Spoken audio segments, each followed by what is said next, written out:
Industrial metal and composite printer manufacturer Markforged, as I'm sure you all know, has finally gone public. They announced this plan back in March, merging with blank check company One to go public on the New York Stock Exchange as MKFG.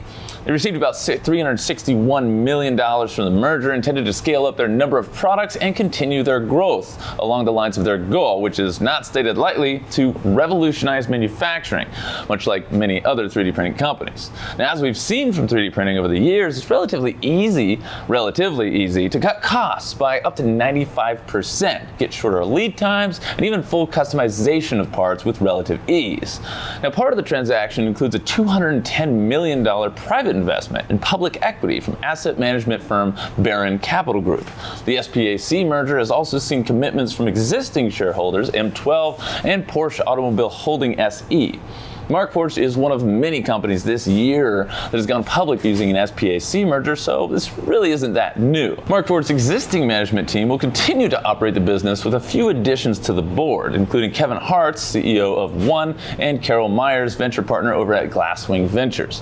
The company went public on July 15th at a $10 share price, and then it proceeded to drop almost 20% down to $8 and change. I wouldn't be discouraged, though. In my opinion, this is really a long hold. Also, as a note, none of this is ever financial advice. We're a 3D printing company, and everything herein is entirely opinion based on hype and news. So, are you going to buy shares, or did you already get some? Let us know in the comments down below, and maybe we'll turn it into the next Doge or AMC. I kid, but while you're at it, hit that subscribe button if you haven't already. Next, we have Markforged's latest and greatest printer, the FX20. They didn't release a lot of information on the new machine, but here's what we know for now. The FX20 will be part of their line of continuous fiber offerings and will be their biggest, fastest, and most sophisticated 3D printer to date. The FX20 is more integrated with the Digital Forge, their cloud-based AI printer management ecosystem, and they promise the ability to print high-temperature thermoplastics with continuous fiber reinforcement at the push of a button. Sounds a little bit like the desktop metal fiber machine, which I'm not really sure ever made it off the ground, but you know, it's really the thing. As a side note, I've watched a lot of companies over the last 2 to 3 years start getting into high temp plastics. We're talking Peak and Ultim, and each time, usually with high hopes, they jump in and then we're gonna do it, and then months later we get nothing but crickets. Now, we've been working with these materials for close to 5 years now, so we've seen all the challenges and the R&D and we have some very cool stuff coming out very soon, but there's a few companies that are making the right moves, but frankly, I think people announce it without realizing the dedication, time, and budget that it really takes to create a high-temp 3D printer. Alas, I digress. The new machine is expected to ship worldwide in the first half of 2022. If you can't wait that long, check out our website where we might just have a 3D printing solution for you. We just do high-temp industrial stuff though, so don't expect a cheaper PLA printer on there. Now, Markforged has been known to be expensive, even exorbitant, but they produce very clean and relatively strong parts in the XY axis, very slowly but very consistently.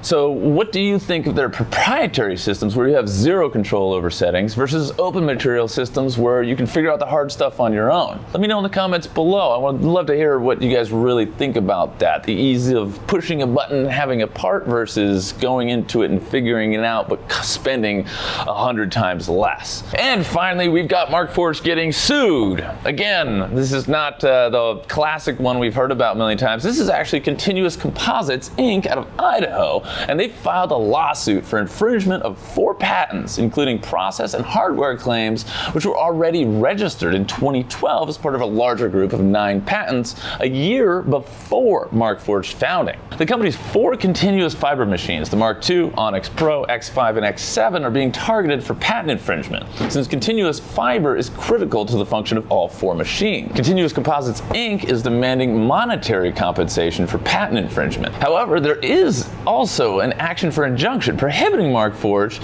from further exploiting the intellectual property protected by the patent. What do you guys think is right? Should the patents be allowed to be held, and if the holders are doing nothing with them, simply holding them as ransom? Now, that's definitely not what Continuous Composites is doing, as they've actually got some really incredible giant robot arms that are printing entire airplane wings. It's nuts.